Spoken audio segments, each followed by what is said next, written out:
We've also been bringing on political analysts to talk through all the major headlines and, of course, to focus on all the major battleground states. There are 7 battleground states of focus in November. One of them is Arizona. Christina Bellantoni covered 4 presidential campaigns and the White House, and she's now the media center director at the USC Annenberg School for Communication and Journalism. She takes her students to swing states to meet voters that will decide the election. We've got some photos we want to put up here. We saw from their last trip to the Grand Canyon State. They just got back from it.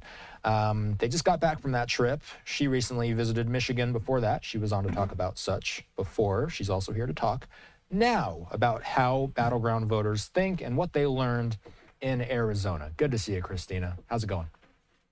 It's great. Happy Friday. Happy Friday indeed. So I got to ask, one of your group's pieces was picked up by the Washington Times. It mentions that many voters across Arizona say they deeply distrust the voting process and they discount the 2020 results. In fact, that's something that we've been hearing Kari Lake talk about repeatedly in her rhetoric, but she's not doing too well in the polls, Christina. Is there perhaps a less vocal portion of voters that don't care for that line of rhetoric? It's hard to tell. For us, I think you can separate some of these things. The Republican Party is really pushing its early voting efforts. That's why we picked this particular week to take my students on their reporting field trip to Arizona. Early voting kicked off the morning after we arrived, and every rally, we basically had all the principals in the state on the Democratic side. They attended a Kamala Harris rally, a Tim Walz rally, Doug Emhoff, First Lady Jill Biden. They were all there. And then J.D. Vance came and was there in Tucson. And at each event, they were getting the early vote message out there. Please go early vote, get it done now, mail your ballot in, like no argument about mailing. And obviously we know that's not the same rhetoric that you hear from former President Trump. And yet when my students and I went to go talk to voters at those early voting locations, Maricopa County, by the way, is one of the most populous counties in the country. It's the 3rd most populous county, really diverse, really vastly huge geographically. And it's also a really important swing county when it comes to Arizona. By the way, Joe Biden only won Arizona by 11,000 votes in 2020. So it's all happening right there. And we know that there's a very strong contingent of people that don't trust how that vote ended up. And when they went to go talk to those early voters, every other person was saying, I'm here to vote in person early because I don't trust putting my ballot in the mail. Or I think that there was a big problem in 2020, so I'm going to check it out now. Or at a lot of these Republican events, you were hearing the Republican voters say, I'm going to go vote in person. I don't mind the lines because I don't trust, the mail or the early voting system. And many of them said they had no confidence in the 2020 election. Lake, that's been a centerpiece of, sort of her messaging over the last 2 years since she lost, 4 years since she lost for governor. I might have that right. 2 years when she lost to Katie Hobbs in 2022. She was really involved in 2020 and saying that was like one of the things that she campaigned on in 2022. So you saw her there actually talking to the students, telling them that young people have been brainwashed and, are just reflexively liberal because of, their college experience and many other things. But at that event, that was a tailgate at ASU hosted by the college Republicans there. And when she walked up, actually the crowd said, there's our real governor, right? Like they really believe that. They believe in her. Now, the polling shows that Congressman Ruben Gallego, who you can see in some of those photos, we also got an interview with him at an event he was doing at like a lowrider mechanic shop, particularly to try to get out the Latino vote. He is ahead. He's feeling quite confident. You can tell the campaign is feeling confident because they actually don't want to do interviews and aren't necessarily taking a ton of risks. They had a debate that week, that's the day that early voting started. And I just don't trust any polls that I'm seeing out of Arizona. It is a deeply divided state. It is a 1/3 Democratic, a 1/3 Republican, and the rest are independents. Actually, the largest subsection of the vote is independent. And that's a swinging population. And you also can't rely on any sort of demographic previous predictors of the vote. So all of those things to me, I would not be shocked if Kari Lake won, even though Gallego seems to be in a pretty strong position. Lake's campaign did not have as many events, didn't seem as organized. She didn't do great in the debate. She was getting a lot of criticism when we were there, but the Republicans who are there and supporting former President Trump are definitely in the late camp. And if you get a huge turnout, you just never know what happens. I'm curious, what are Maricopa County officials, Arizona state officials, what are they saying about their electoral process? Yeah, so we actually were really fortunate to sit down with a communications person from Maricopa County, the recorder's office, which is sort of the collection of the ballots. And she was super generous with her time. She's actually a former reporter herself. And she was talking about how 4 years ago, she was actually covering the protests outside the very building where she works now. And she went through like meticulously, step by step, sort of all of the ways that this ballot has integrity and that there's effectively almost no way to have a fraudulent ballot. They have all these different levels of investigation and checks. This is the state that requires voter ID. If you go to vote early, they ask for your voter ID. On the day of, they ask for your voter ID. They check your signatures. There's a whole process for flagging signatures that are weird, whether that's you're old and your signature has changed a little bit as you've aged, or perhaps your first signature on file was when you were 16 and you don't dot your I with a heart anymore. Those types of things like all get flagged, in addition to the fact that they have really, really stringent observer processes where they have a Democrat, a Republican, and an independent, like challenging different things. There's 24/7 live stream in all places that ballots are at any time. Like you could go look now. So she went through these details, and I remember thinking it reminded me a lot of when I covered the aftermath of 2004, when it was Democrats who were saying that they felt something funny had happened in Ohio that cost John Kerry the presidency to George W. Bush, who was seeking reelection. That Ohio vote had been really close, and there was some questions about these voting machines, which were new at the time. And Virginia votes the year after presidential elections. So I sat down with some election officials in Virginia, and they walked me through exactly how safe it was. It was touchscreen voting for the first time. There were a lot of skeptics on the Democratic side. And I remember thinking then, like, this is just like if anybody listens and gets the information, like you have so much confidence in how secure this is. Like, this, not like you can hack this system at all.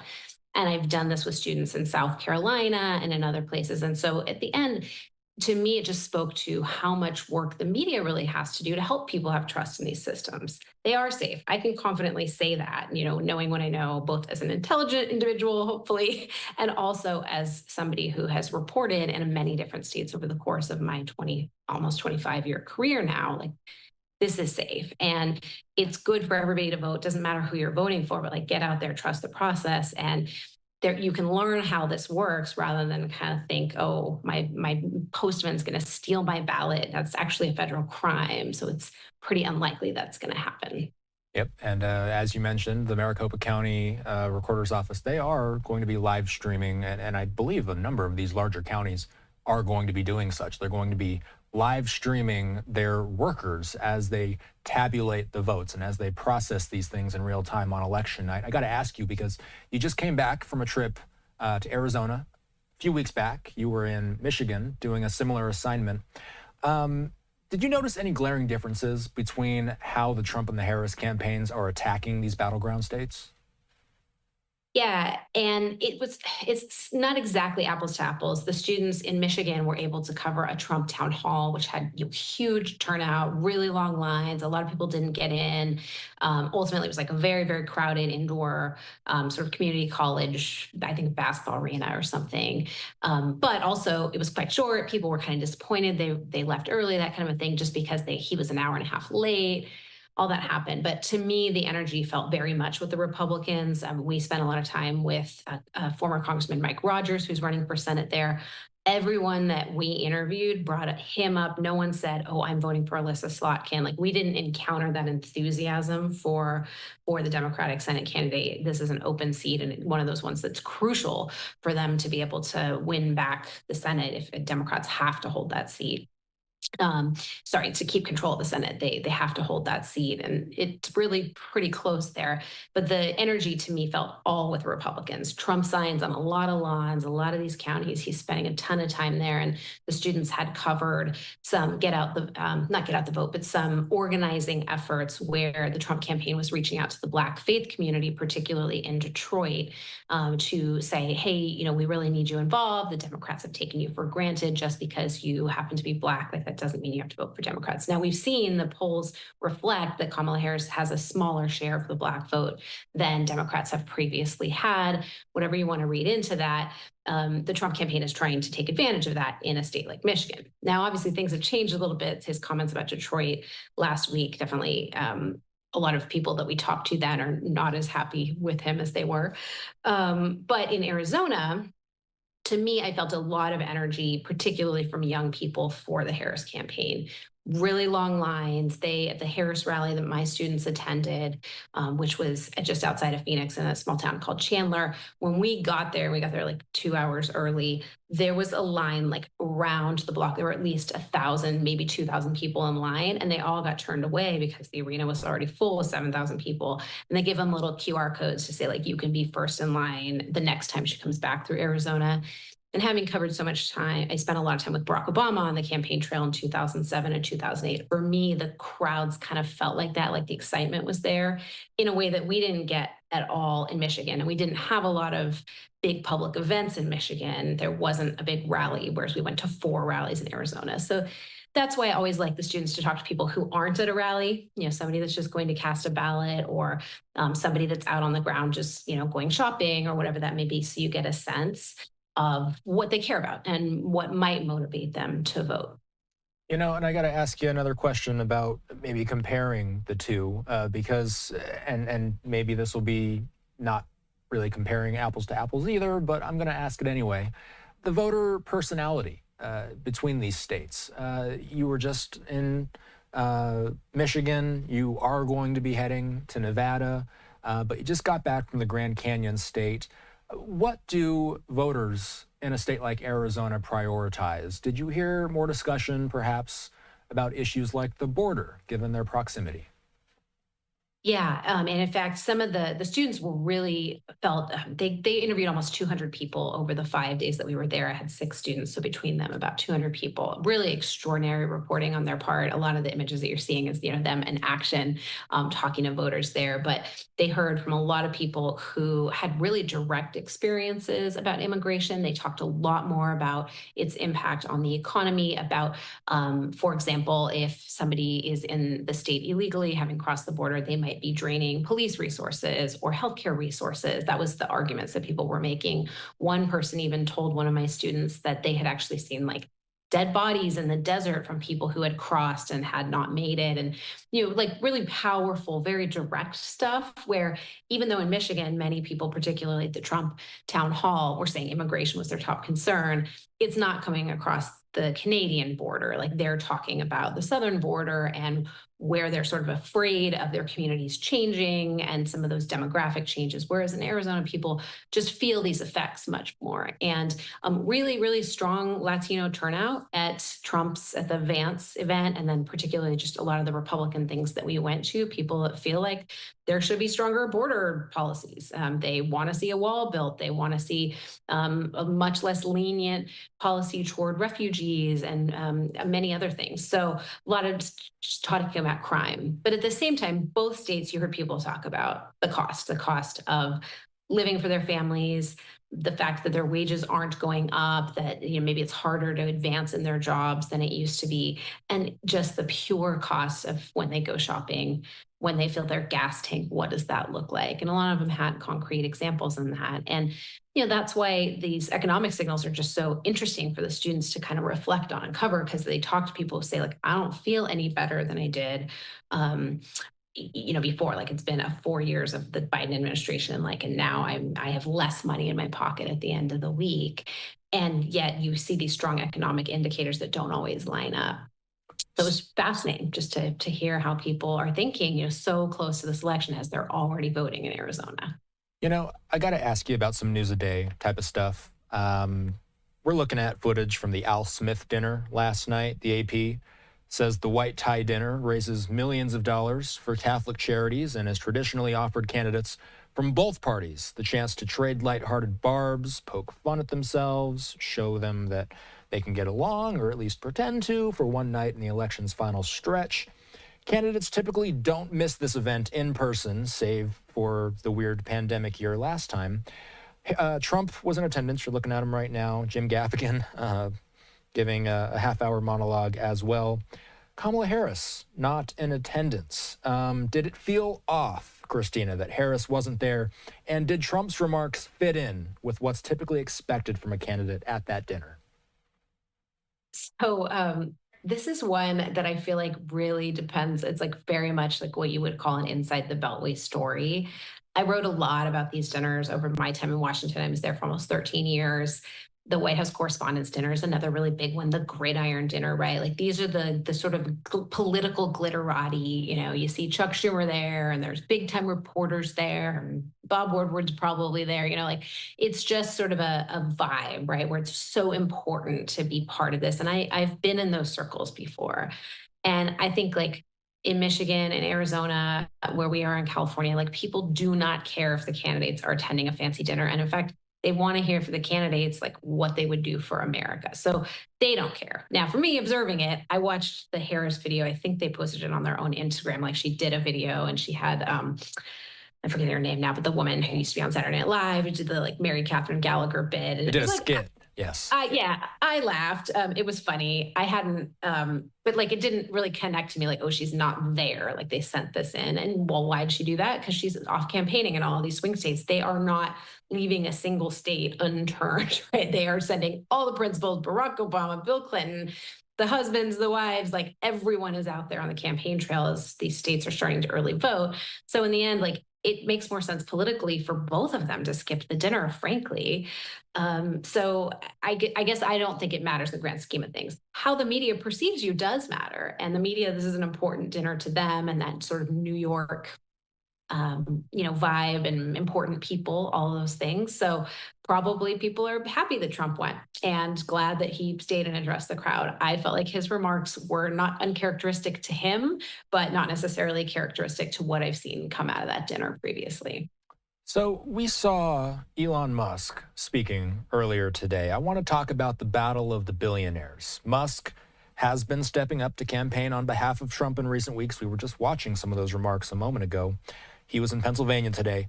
But now Mark Cuban is making a series of high-profile appearances alongside Kamala Harris and Doug Emhoff as well this week. They're going to be together this weekend.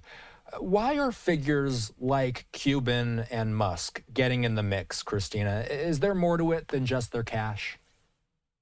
Yeah, I think both of them are maybe a little bit less so Cuban, but like they're both pretty much household names at this point, kind of across generations. People understand that they can command an audience, right? If they offered a television show an exclusive, they would show that exclusive, right? Like they're important and fit into kind of the larger cultural conversation. And I would say Musk much more so at this moment, right? You know, him going out there and campaigning for Trump actively and jumping in the air and all of that, like that got a lot of press attention. And in part, he controls this major social media empire and also a major electric car giant and also sends rockets into space. Like this man has his fingers in a lot of things. And you even played this clip right before I came on of him saying, like, yeah, definitely I'm going to be involved in the Trump administration.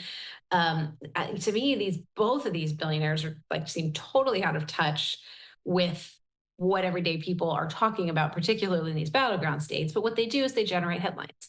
And the candidates know that if they get headlines, and I think the Harris campaign is particularly trying to tweak Trump where they think it can hurt him. For example, talking about his money, talking about his crowd sizes, putting out the thing about, what makeup he puts on his face and stuff like that's all very intentional. Cuban has a real bite to him. He likes to jab at Trump and he has all the insults. And then, the campaign can just send him out there to have those because they know that they get under his skin and then you can keep your person in the headlines. And I think Musk is the same way. Like he really puts a lot out there and gets a lot of attention every tweet he sends out. Not so different from former President Trump himself. So you're going to be looking at this, presumably, very soon. Christina, this is where you're headed next, Las Vegas. Well, I should say the battleground state of Nevada. So tell us about where you're headed next and how can people find your groups reporting? Sure. Actually, it's funny because I told my students we will not be going to the Las Vegas trip. This is not like a fun trip. So we always stay in an Airbnb so we can all kind of talk together and get the reporting done together and talk at the end of the night. And it's more bonding experience for students. So we're actually going to be in Henderson. And I sort of thought, in case there's not that much action when we're going, which is the last weekend of the election, we could get into Arizona pretty easily, like Western Arizona, which is a lot more rural, but that's an important part of the state we didn't get to on the other trip.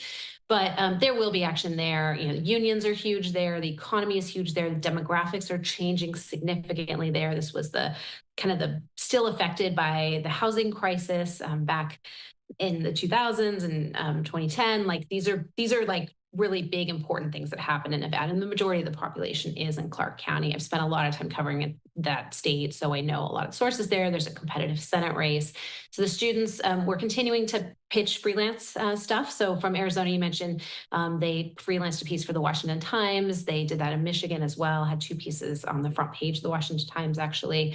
And then we're also freelancing for Roll Call, which is the congressional newspaper of Capitol Hill. I used to be editor there, and they said that they were interested in kind of a mood of Arizona piece with a lot of photos.